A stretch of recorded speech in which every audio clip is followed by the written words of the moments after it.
دل درد سے جب افسردہ، دل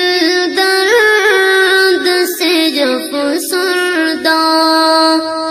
آنکھیں شکیبانہ علماء کی جدائی سے، ویران ہے میخانہ دل درد سے جب افسردہ، سوچا بھی نہیں تھا کچھ ایسا بھی کبھی ہوگا، سوچا بھی نہیں تھا کچھ ایسا بھی کبھی ہوگا، درویشوں کا گلشن سے، درویشوں کا گلشن سے لمحے میں چلے جانا علماء کی جدائی سے، ویران ہے میخانہ دل درد سے جب افسردہ، علماء کے اٹھنے سے حیران ہے جہاں والے، علماء کے اٹھنے سے حیران ہے جہاں والے، پرواہ ہی نہیں لیکن، پرواہ ہی نہیں لیکن، انداز ہے بیگانہ علماء کی جدائی سے،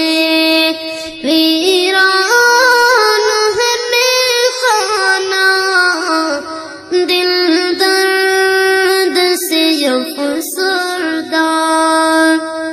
یاد آئیں گی ان کی وہ الفت سے بری باتیں، یاد آئیں گی ان کی آپ صلی اللہ علیہ وسلم نے ہمیشہ آپ کی سنت یہ ہے بیٹھ کر آپ پیشاب کرتے تھے، یہ سنت، لیکن مجبوری کی بنا پر ایک آدھ دفعہ آپ نے کھڑے ہو کے بھی پیشاب کیا۔ آپ ایک بستی میں تشریف لے گئے،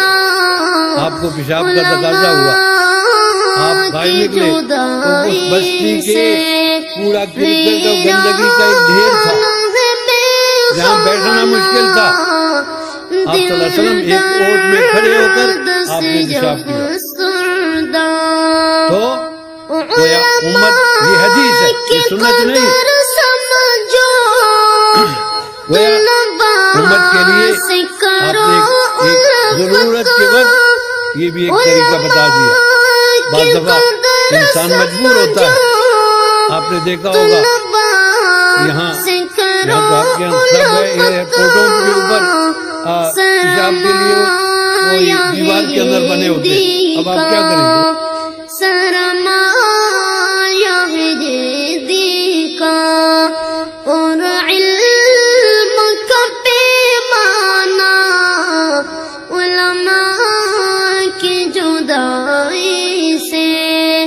ویران ہے میخانہ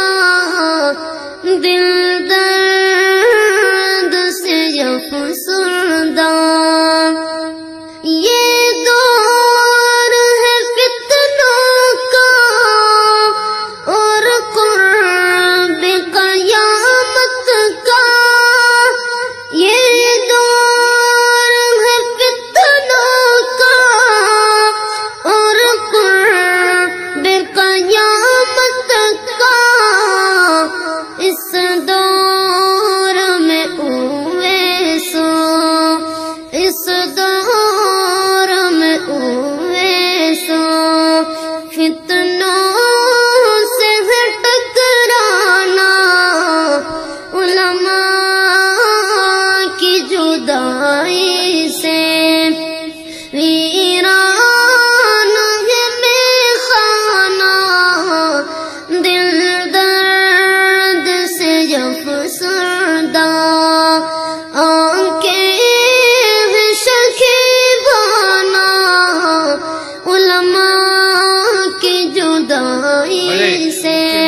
صاحب رحمۃ اللہ علیہ صاحبزادے جو اس کے آل ہیں، اور عربی میں کہا جاتا ہے خیر و خلا